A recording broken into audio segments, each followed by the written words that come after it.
All right. Hi, Sam. How's it going today? Hi, it's going well. Yeah. How about yourself? Hey, doing great. I just to first and foremost just want to check in with you. How are you doing in the time of the pandemic? Are you doing okay? Where are you these days? Yeah, well, I've been stuck in my room in my house, practicing away. Um, with my family and my dog, we're all here safe and sound. I haven't really gone outside in a very long time, really.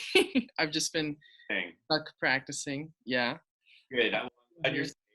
Yeah, I'm glad you're safe. I'm glad you're there with your family. And Yeah. as you know, we're so thankful that you were able to make this piano part for the virtual choir. And we thought it'd be a great idea to just have a little conversation about you and your background. Uh, Oh, can you just start? We'd love to hear just when did you start playing piano?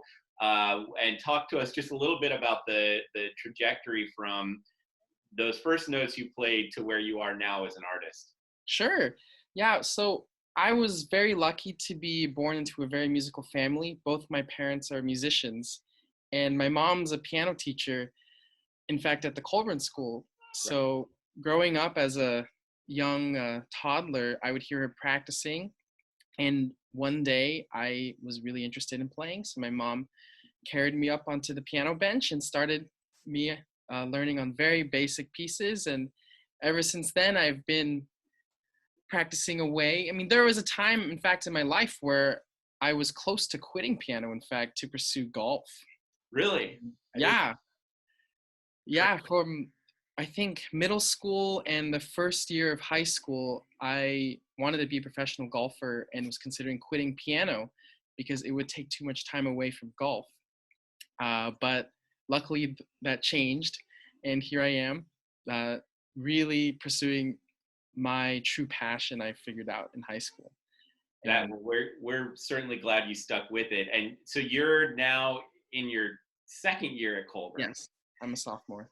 You're a sophomore, and you along with you know thousands and thousands of other students have transitioned home, and you're now working from home. And talk to us about the just a little bit about your process of practicing at home. I think I'm always interested to hear how that that school life, transitioning from school life into practice from home life, what's that been like for you?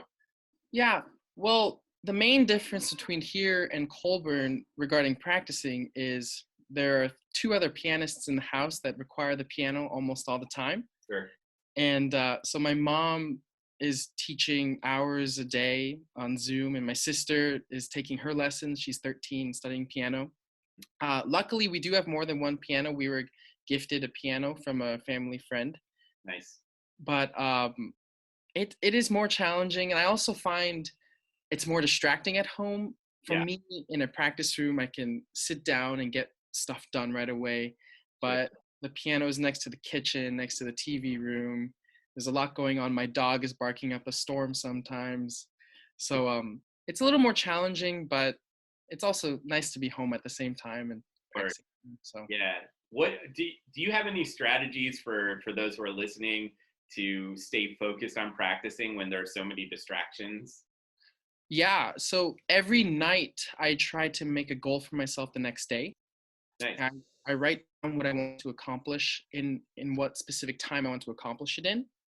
And obviously, it's almost impossible to get everything done in a Sure. certain amount of time, but it does keep me motivated every day.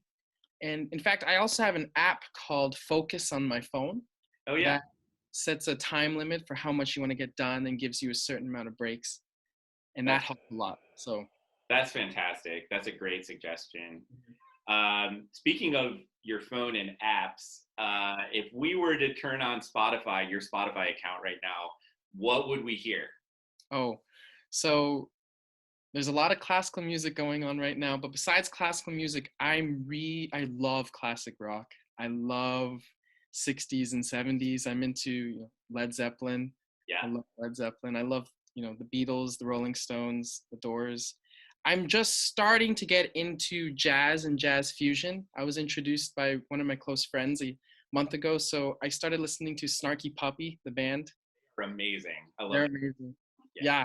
Yeah. Yeah. I don't know enough about them, but what I've listened to, I love. So Just incredible group of guys and yeah. just incredible ensemble. That's fantastic.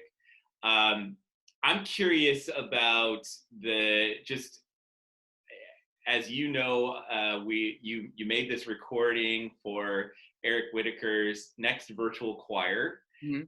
I'm curious, do you sing? Would you consider putting an entry into the virtual choir yourself? I have sung in the past. But it's been a while. I last time I sung in a choir was probably in elementary school. I was in my elementary school choir. Oh, in fact, I did sing the tenor part in Beethoven's Nine, Ode to Joy. So that was a couple of years back. But I'll consider it. But I don't really sing a lot. So I'm gonna ask I'm gonna ask that you submit a part for the virtual choir, so you can be in two places at once, both that would be on pretty the cool. piano and lending your voice to the group. Well, that's just fantastic. I'm just one more question for you. I'm curious about just how it feels to be a part of something as large as the virtual choir that Eric is bringing forward. As you know, he's done several of these. Mhm. What does that mean to you to be a part of this process? Oh, it's incredible. I was so honored to be asked, Yeah. first and foremost. And when I heard about it, I was shocked at how big. I didn't realize how big it was going to be. Honestly, I thought it was going to be probably a couple hundred people. But then I at the recording session, I asked him how many people do you think this will be, and he told me thousands, if not more. And I was flabbergasted. So Cool. it's a huge honor, It's really. incredible. Yeah, and it's such a great thing to have Colburn involved. It's great to have you involved, Sam. I really appreciate you taking just a little bit of time to talk to everybody about your life and your experience. Thank you so much, and hopefully all of you listeners will see Sam, or at least hear Sam performing as a part of the virtual choir. Thanks so much for tuning in. Thanks, Sam. Thank you. See you soon.